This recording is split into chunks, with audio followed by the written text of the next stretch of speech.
ഷിരൂർ ദൗത്യം പുനരാരംഭിക്കുന്നു. സിഗ്നലുകൾ ലഭിച്ച സ്ഥലം കേന്ദ്രീകരിച്ച പരിശോധനയ്ക്കായി ഇന്ന് നാവികസേനയെത്തും. കർണാടക ഷിരൂരിലെ മണ്ണിടിച്ചിലിൽ കാണാതായ കോഴിക്കോട് സ്വദേശി അർജുനായുള്ള രക്ഷാദൗത്യം പുനരാരംഭിക്കും.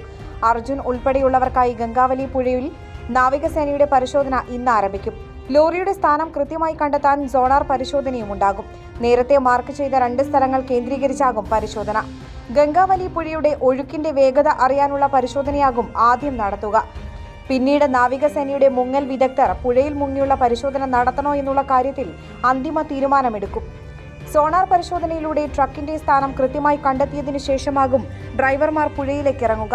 അതേസമയം തിരച്ചിൽ പുനരാരംഭിക്കുന്നതിൽ സന്തോഷമെന്ന് അർജുന്റെ കുടുംബം അറിയിച്ചു. ഗംഗാവലി പുഴയിലെ അടിയൊഴുക്ക് കുറഞ്ഞിട്ടും അർജുനായുള്ള തിരച്ചിൽ നടക്കുന്നില്ലെന്നും കുടുംബം നേരത്തെ ആരോപിച്ചിരുന്നു.